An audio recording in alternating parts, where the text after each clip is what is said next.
জাতীয় পৰিষদেই হওক, অসম গণ পৰিষদেই হওক, কংগ্ৰেছ বা বিজেপি যি দলৰে নহওক লাগিলে কিয়, সকলো দলৰ প্ৰাৰ্থীৰ প্ৰতি আমি শুভেচ্ছা জ্ঞাপন কৰিছোঁ আৰু আশা কৰিছোঁ যে 2026 চনৰ বিধানসভাৰ নিৰ্বাচনৰ ভোট গণনাৰ দিন অতি শান্তিৰে সৈতে শেষ হৈ যাব আৰু এই ভোট গণনাৰ দিনটো এটা শান্তিপূৰ্ণ দিনৰূপে আমাৰ ইতিহাসত থাকিব।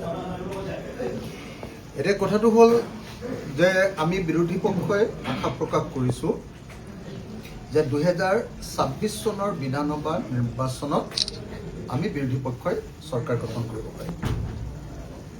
কাইলৈ যি ফলাফল আহিব সেই ফলাফলত আমি ভাবোঁ যে 70খন আসনতকৈ অধিক আসন লৈ আমি বিৰোধী ঐক্যমঞ্চ চৰকাৰ গঠন কৰিবলৈ সক্ষম হ'ম।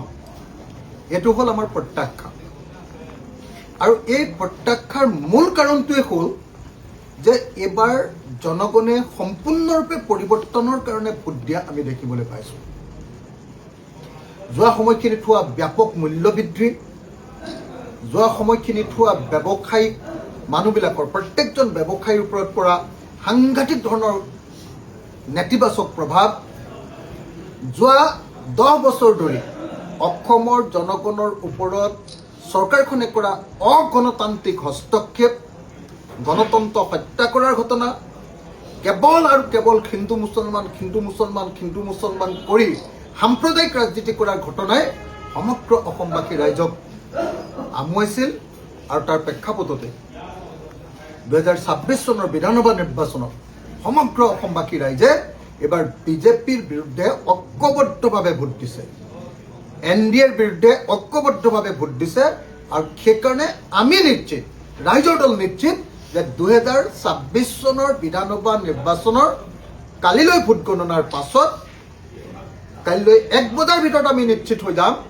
যে বিৰোধী দলবিলাকৰ চৰকাৰ। আমি আশা কৰোঁ অসমবাসী ৰাইজে কাইলৈ ৰাইজৰ দলৰ যথেষ্ট মৰম দেখুৱাব। আমি শিৱসাগৰত জিকিম বুলিতো ভাবোৱেই, শিৱসাগৰত নিশ্চিতভাৱে জিকিম বুলি মই ভাবোঁ আৰু তদুপৰি গোটেই অসমতে ৰাইজৰ দলে যথেষ্ট পৰিমাণে ভাল ফলাফল দেখুৱাবলৈ সক্ষম হ'ব। কালি সামাজিক মাধ্যমত এটা আপুনি পোষ্ট দিছিলে, আপুনি আৰু আপোনাৰ ব্যক্তিগত সচিব অম্লান গগৈ শিৱসাগৰৰ প্ৰতিজন সচেতন মানুহে জানে যে কুশল দুৱৰীয়ে নিৰ্বাচনৰ সময়ৰ পৰাই যথেষ্ট সন্ত্ৰাস এই শিৱসাগৰত চলাই আহিছে। নিৰ্বাচনৰ গোটেই প্ৰচাৰৰ সময়খিনিত অনবৰতে প্ৰথমবাৰৰ কাৰণে শিৱসাগৰৰ মানুহে এটা সন্ত্ৰাসময় পৰিৱেশ দেখিবলৈ পায়। কৃষক মুক্তি সংগ্ৰাম সমিতিৰ সদৌ অসমৰ সম্পাদকক ইয়াত আক্ৰমণ কৰি আহত কৰি দিয়া হ'ল। মহিলাৰ ওপৰত পুৰুষৰ দ্বাৰা আক্ৰমণ কৰা হ'ল। গোটেই ইলেকশ্যনৰ সময়খিনি, গোটেই ৰাতিখিনি বিজেপিয়ে কুশল দুৱৰীয়ে যি সন্ত্ৰাসময় পৰিৱেশৰ সৃষ্টি কৰিলে সেইটো শিৱসাগৰৰ ইতিহাসৰ প্ৰথম ঘটনাৰূপে পৰিগণিত কৰিছিল। তেনেকুৱা প্ৰেক্ষাপটত আমি সকলোৱে গম পাওঁ যে শিৱসাগৰত কুশল দুৱৰীয়ে স্পষ্ট ভাষাৰে কৈছে যে এইবাৰ ৰাইজৰ দলৰ সভাপতি আৰু তেওঁৰ প্ৰতিদ্বন্দ্বী প্ৰাৰ্থী অখিল গগৈক তেওঁ হত্যা কৰিব আৰু এইবুলিও তেওঁ স্পেচিফাই কৰি দিছে যে কাউণ্টিঙৰ দিনা, ভোট গণনাৰ দিনা অৰ্থাৎ 4 মে তাৰিখৰ দিনা 200 যুৱকে আক্ৰমণ কৰি মোক হত্যা কৰোৱাব। শিৱসাগৰত কাউণ্টিঙৰ দিনা কুশল দুৱৰীৰ পোহনীয়া 200 যুৱকৰ জৰিয়তে আক্ৰমণ কৰি কাউণ্টিঙৰ সময়ত, কাউণ্টিঙৰ ৰিজাল্ট দিয়াৰ সময়ত অখিল গগৈক আক্ৰমণ কৰি হত্যা কৰিব বুলি ইতিমধ্যে তেওঁৰ ঘনিষ্ঠ যথেষ্ট মানুহৰ আগত কৈছে আৰু এই সম্পৰ্কে আমাক বিজেপি দলৰ বহু মানুহে অৱগত কৰিছে। কেৱল সেইটোৱে নহয়, কেৱল অখিল গগৈক টাৰ্গেট কৰা নহয়, মোৰ ব্যক্তিগত সচিব অম্লানজ্যোতি গগৈ, তেওঁ ৰাইজৰ দলৰ সদৌ অসমৰ সাংগঠনিক সম্পাদক, অম্লানজ্যোতি গগৈকো গুলীয়াই হত্যা কৰিব বুলি ভাবুকি প্ৰদান কৰিছে। তদুপৰি গুৱাহাটীৰ এজন সাংবাদিক ইয়ালৈ আহিছিলে, অৰূপ কুমাৰ কলিতা বুলি। অৰূপ কুমাৰ কলিতাকো গুলিয়াই হত্যা কৰিব বুলি ভাবুকি প্ৰদান কৰা বুলি মই জানিব পাৰিছোঁ।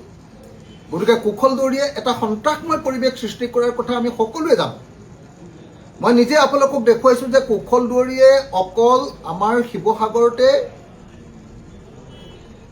৬৯জন মানুহক গুলিয়াই হত্যা কৰিছে। তেওঁ চিৰিয়েল কিলাৰ, তেওঁ অসমৰ ইতিহাসৰ আটাইতকৈ ডাঙৰ গুপ্তঘাতক।